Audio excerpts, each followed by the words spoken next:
Hi guys, good morning. मैं रेखा करते मेरे यूट्यूब चैनल रेखा करते में आपका स्वागत करती हूँ। जैसे कि हमने कल देखे थे मध्य प्रदेश प्रमुख दर्शनीय स्थल। जैसे कि ये मध्य प्रदेश का मैप है। मध्य प्रदेश मैप में ये पश्चिम, ये पूर्व में मैप में जो भी है मेहर, चित्रकूट, खजुराहा, अमरकंटक वगैरह, ईस्ट में जो भी दर्शनीय स्थल है ये इस भाग में देखेंगे। लेकिन कल मैंने एक वीडियो अपलोड कर दिया है जो मध्य प्रदेश के मैप में पश्चिम में जितने भी मंदसौर में था, उज्जैन, 52 गजा, मांडू डिस्ट्रिक्ट में जो जो दर्शनीय स्थल थे वह मैंने कल वीडियो बनाकर अपलोड कर दिया है। इस वीडियो के डिस्क्रिप्शन में लिंक सेंड कर दूंगी, अगर आप नहीं देखे तो देख सकते हो। जैसे कि कल मैंने बताया था, मंदसौर में पशुपतिनाथ का मंदिर है जो हमारे मध्य प्रदेश का एकमात्र मंदिर है। किसका है? मंदसौर में पशुपतिनाथ का मंदिर है। कहाँ है मंदसौर? यहाँ पे है। और जो मैंने बताया था देवास के पुष्पगिरी में जैनों का तीर्थ स्थल है। उज्जैन में महाकालेश्वर, जंतर मंतर है। और सांदीपनी आश्रम और गोपाल मंदिर कहाँ पे है? उज्जैन डिस्ट्रिक्ट में है। ये मैंने बताया था। 52 गजा में क्या है? 52 गजा जो बड़वानी डिस्ट्रिक्ट में आता है, 52 गजा के अंतर्गत आता है 52 फीट आदिनाथ भगवान की 52 फीट विशाल मूर्ति स्थित है। कहाँ पे? 52 गजा में है। 52 गजा कहाँ पे है? बड़वानी डिस्ट्रिक्ट में है। फिर हमने पढ़ा था मांडू में है हिंडेला महल, रानी रूपमती महल, जहाज महल और बाज बहादुर का मकबरा। कहाँ पे स्थित है? तो यह स्थित है मांडू में। मांडू आता है धार डिस्ट्रिक्ट के अंतर्गत। ठीक है, फिर हम आज देखेंगे जितना भी बचा हुआ मध्य प्रदेश के प्रमुख दर्शनीय स्थल, ये पार्ट सेकेंड के अंतर्गत। जैसे कि देखेंगे, सबसे पहले है सोनागिरी कहाँ पे आता है? दतिया में स्थित है। दतिया में सोनागिरी स्थित है। यहाँ पे क्या स्थित है? दिगंबर जैन तीर्थ संबंधी 108 मंदिर स्थित है। सोनागिरी में क्या स्थित है? दिगंबर जैन तीर्थ संबंधी 108 मंदिर स्थित है। कहाँ पे? सोनागिरी में स्थित है। सोनागिरी कहाँ आता है? सोनागिरी दतिया के अंतर्गत आता है। ठीक है, फिर देखेंगे ग्वालियर। ये है ग्वालियर डिस्ट्रिक्ट। ग्वालियर में अधिकतर जितने भी वीडियो अपलोड किया है ग्वालियर में कुछ न कुछ स्थित है। ग्वालियर बहुत इम्पोर्टेंट हो जाता है। जैसे कि ग्वालियर में है फूलबाग, सूर्य मंदिर, जल विलास प्लेस। जैसे कि मैंने इसमें भवनों में बताया होगा, जल विलास, ग्वालियर का किला। और जो ग्वालियर को क्या किस नाम से जाना जाता है? पूर्व का जिब्राल्टर के नाम से जाना जाता है। ग्वालियर को किस नाम से जाना जाता है? ग्वालियर को पूर्व का जिब्राल्टर के नाम से जाना जाता है। और ग्वालियर में स्थित है जो पर्यटन स्थल है जहां आप घूमने जा सकते हैं और देखने लायक चीज़ें हैं, वो कौन कौन सी है? तो ग्वालियर में है फूलबाग, सूर्य मंदिर, जल विलास प्लेस है और ग्वालियर का किला है। ग्वालियर के किले के लिए ही प्रसिद्ध है, इसीलिए ग्वालियर को पूर्व का जिब्राल्टर के नाम से भी जाना जाता है। फिर देखेंगे सांची कौन से जिले के अंतर्गत आता है? तो सांची आता है रायसेन में स्थित है। रायसेन में स्थित है। चंद्रगुप्त मौर्य का जो पुत्र था बिंदुसार का पुत्र था अशोक के द्वारा सांची कहाँ स्थित है? रायसेन में।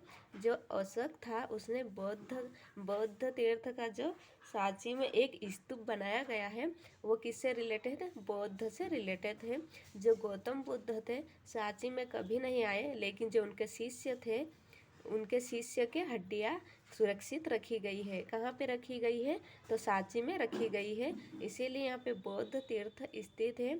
सांची में स्तूप बना हुआ, किससे रिलेटेड? बौद्ध का स्तूप बना हुआ है। अगर स्तूप का नाम स्तूप लिया जाए तो स्तूप मतलब होता है बौद्ध का तीर्थ स्थल। तो ये कहाँ स्थित है? सांची में स्थित है। ये सांची कहाँ आता है? रायसेन डिस्ट्रिक्ट में आता है। कहाँ स्थित है दोस्तों? ये सांची में स्थित है बौद्ध स्तूप। फिर भोपाल में देखेंगे। भोपाल हमारे मध्य प्रदेश की राजधानी है। हमारे मध्य प्रदेश की राजधानी में क्या क्या स्थित है? दर्शनीय स्थल है जहाँ देखने के लिए जा सकते हैं। तो जो भोपाल है हमारे मध्य प्रदेश की राजधानी में है। भारत भवन, जो भारत का भवन है कहाँ है? हमारे भोपाल में स्थित है। ये क्वेश्चन आया था पिछली बार 2019 के पीएससी में और मेरा क्वेश्चन गलत चले गया था। ये भोपाल में भारत भवन स्थित है। कहाँ पे? हमारे मध्य प्रदेश की राजधानी भोपाल में भारत भवन स्थित है। और जो मानव संग्रहालय स्थित है ये कहाँ है? भोपाल में स्थित है। और वन विहार कहाँ स्थित है? ये वन विहार राष्ट्रीय उद्यान के अंतर्गत आता है। ये आधुनिक चिड़ियाघर के नाम से भी जाना जाता है। ये कहाँ स्थित है? भोपाल में स्थित है। और झीलों की नगरी के नाम से भी जाना जाता है। झीलें कहाँ स्थित है सबसे ज़्यादा? तो ये भी भोपाल में स्थित है। कहाँ स्थित है? भोपाल में स्थित है। फिर देखेंगे पंचमढ़ी। पंचमढ़ी आता है, कहाँ आता है? पंचमढ़ी जो हमारे मध्य प्रदेश की होशंगाबाद जिला है, होशंगाबाद जिले के अंतर्गत पंचमढ़ी आती है। पंचमढ़ी में कौन कौन से ये क्या है जलप्रपात स्थित है? तो अप्सरा विहार, जटाशंकर, पांडव की गुफाएं हैं, धूपगढ़, चौरागढ़ और महादेव पर्वत स्थित है। कहाँ पे स्थित है? पंचमढ़ी में स्थित है। पंचमढ़ी होशंगाबाद जिले में आता है। अप्सरा विहार, जटाशंकर, पांडव की गुफाएं। जो बताया जाता है कि जो पांडव थे, 5 पांडव जब अज्ञात काल के वनवास में आए थे, तो हमारे जो होशंगाबाद के पंचमढ़ी में जो पहाड़ी से एक पहाड़ है, पहाड़ को काट के कितनी गुफाएं बनाई गई है। अगर नहीं देखे तो वीडियो में आप वीडियो देख सकते हैं। पंचमढ़ी में सर्च करके पांडव की गुफाएं, तो वहाँ पे बताया जाएगा। तो उसमें क्या है कि एक पहाड़ को काट कर गुफाएं बनाई गई है, इसीलिए बहुत प्रसिद्ध है। और धूपगढ़, धूपगढ़ जो क्या है? धूपगढ़ हमारे मध्य प्रदेश की सबसे ऊंची चोटी की बात किया जाए तो ये धूपगढ़ की चोटी है। अगर उसकी ऊंचाई की बात किया जाए तो कितनी है? 1350 मीटर ऊंचाई है। ये सबसे सर्वाधिक ऊंची चोटी हमारे मध्य प्रदेश की कहाँ पे है? तो पंचमढ़ी में स्थित है धूपगढ़ की चोटी। ये सतपुड़ा के अंतर्गत आती है। सतपुड़ा में महादेव पर्वत की सबसे ऊंची चोटी की बात किया जाए तो धूपगढ़ की है। और सेकंड नंबर पे आती है चौरागढ़ की। तो ये कहाँ स्थित है? पंचमढ़ी में स्थित है। और महादेव पर्वत भी कहाँ है? पंचमढ़ी में स्थित है। फिर हम देख लेंगे मुक्तागिरी। यहाँ पे भी दर्शनीय स्थल है, मतलब पंचमढ़ी कितना अच्छा सुंदर स्थल है। यहाँ पे घूमने के लिए, पर्यटन के लिए बहुत ही खूबसूरत जगह है, तो घूमने के लिए जा सकते हैं। फिर आता है मुक्तागिरी। मुक्तागिरी कौन से जिले में आता है? तो मुक्तागिरी बैतूल के अंतर्गत आता है। बैतूल जिले में स्थित है मुक्तागिरी। उसमें क्या है? दर्शनीय स्थल तो दिगंबर जैनियों का पवित्र तीर्थ स्थल है। कौन सा है? दिगंबर जैनियों का पवित्र तीर्थ स्थल है। ठीक है। फिर देखेंगे हम जबलपुर। जबलपुर एक जिला है। जबलपुर में क्या स्थित है? तो धुआंधार जलप्रपात स्थित है। क्या है जबलपुर में? धुआंधार जलप्रपात स्थित है। इसमें भी देखने के लिए यहाँ क्या होता है, जो नर्मदा नदी का जल है जो ऊपर से गिरता है, तो क्या होता है? जल का जो धुआं है ऊपर की ओर उड़ता है, इसी के नाम से धुआंधार जलप्रपात पड़ा है। ये कहाँ स्थित है? जबलपुर में स्थित है। जबलपुर के पास में भेड़ा घाट है। भेड़ा घाट में धुआंधार जलप्रपात स्थित है। ठीक है, ये भी अधिकतर क्वेश्चन पूछा जाता है। ये कहाँ पे है? जबलपुर में, नर्मदा नदी के तट पर भेड़ा घाट में धुआंधार जलप्रपात स्थित है। फिर हम देखेंगे अमरकंटक। अमरकंटक कौन से जिले के अंतर्गत आता है? तो अमरकंटक अनूपपुर जिले के अंतर्गत आता है। अनूपपुर जिले के अमरकंटक से नर्मदा नदी का उद्गम स्थल है। इसी में आता है, क्या आता है? कपिल धारा जलप्रपात है, दुग्धधारा जलप्रपात है। जैसे कि मैंने जलप्रपात के वीडियो बनाया था, तो मैंने बताया था कपिल धारा जलप्रपात, दुग्धधारा जलप्रपात और नर्मदा नदी का उद्गम स्थल है। तो नर्मदा नदी जहाँ से उद्गमित होती है, निकलती है, उसे नर्मदा कुंड के नाम से जाना जाता है। और यहाँ क्या है? माई की बागिया। जो नर्मदा नदी का उद्गम स्थल है उसे नर्मदा कुंड और माई की बगिया के नाम से भी जाना जाता है। तो ये बहुत ही प्रसिद्ध स्थल है, तो यहाँ पे घूमने के लिए जा सकते हैं।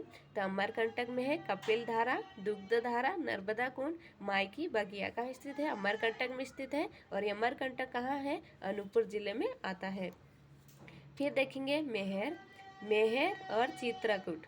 क्या है? मेहर और चित्रकूट ये कौन से जिले के अंतर्गत आता है? सतना डिस्ट्रिक्ट में आता है। अगर मेहर की बात किया जाए, मेहर क्यों प्रसिद्ध है? माँ शारदा माँ की मंदिर। क्या है? माँ शारदा मंदिर है। कहाँ पे है? मेहर में है। मेहर सतना जिले के अंतर्गत आता है। फिर है सतना डिस्ट्रिक्ट के अंतर्गत चित्रकूट। चित्रकूट में है ब्रह्मा विष्णु महेश, महर्षि अत्रि सती अनुसुईया। ये क्या है? चित्रकूट में स्थित है। महर्षि अत्रि सती अनुसुईया जब थे, तब यहाँ पे राम भगवान वनवास के लिए गए थे। तो यहाँ पे एक दिन क्या अतिथि के रूप में रुके थे। कहाँ, किनके घर पे, तो महर्षि अत्रि व सत अनुसुईया के घर पे। ब्रह्मा विष्णु महेश भी कहाँ पे उनका जन्म हुआ था ऐसा बताया जाता है। ये कहाँ है, चित्रकूट में स्थित है। और चित्रकूट कौन से कहाँ आता है, तो ये सतना डिस्ट्रिक्ट के अंतर्गत आता है। और मेहर में माँ शारदा मंदिर स्थित है, बहुत ही प्रसिद्ध है। अगर आप सतना डिस्ट्रिक्ट के वहाँ जाते हो तो आप घूमने के लिए जा सकते हो। माँ शारदा मंदिर ब्रह्मा विष्णु महेश का जन्म स्थल देखने के लिए महर्षि अत्रि व सती अनुसुईया का जहाँ पे निवास था वहाँ भी जा सकते हो। फिर देखेंगे हम खजुराहा में बहुत ही चित्र शैलों के लिए प्रसिद्ध है। क्यों प्रसिद्ध है, जो शैलों पे चित्र बनाया गया है इसके लिए प्रसिद्ध है। खजुराह कौन से जिले के अंतर्गत आता है, खजुराह छतरपुर में आता है। खजुराह क्यों प्रसिद्ध है, तो मतलब पत्थरों पे जो चित्र बना हुआ है, मतलब शैलों पे चित्र बने हुए हैं उसके लिए प्रसिद्ध है। कंदरिया महादेव, वहाँ पे बहुत सारे मंदिर है। खजुराहो में कंदरिया महादेव मंदिर है। फिर हम देखेंगे, ठीक है, इस टाइप से हमारे प्रमुख क्या है, मध्य प्रदेश प्रमुख दर्शनीय स्थल कंप्लीट होते हैं। अगर मैंने पहला पार्ट अपलोड कर दिया नहीं देखे तो डिस्क्रिप्शन में लिंक डाल दूंगी, वहाँ जाके देख सकते हो। और आपको पता चल गया होगा कि कौन से डिस्ट्रिक्ट में घूमने लायक जगह है। तो अगर आप जाते हैं इस जगह पे आप ज़रूर देखने के लिए जाइएगा। चलिए दोस्तों, जैसे कि जो मेरे वीडियो अगर अच्छा लगा है तो इस वीडियो को लाइक सब्सक्राइब कीजिए। और मेरे जो न्यू दोस्त हैं तो ज़रूर सब्सक्राइब कर लीजिए और नोटिफिकेशन बेल को क्लिक कर लीजिए ताकि जो मैं वीडियो अपलोड करूँ आपके पास नोटिफिकेशन आ जाए। चलिए मिलेंगे नेक्स्ट वीडियो में। जय हिंद, जय भारत।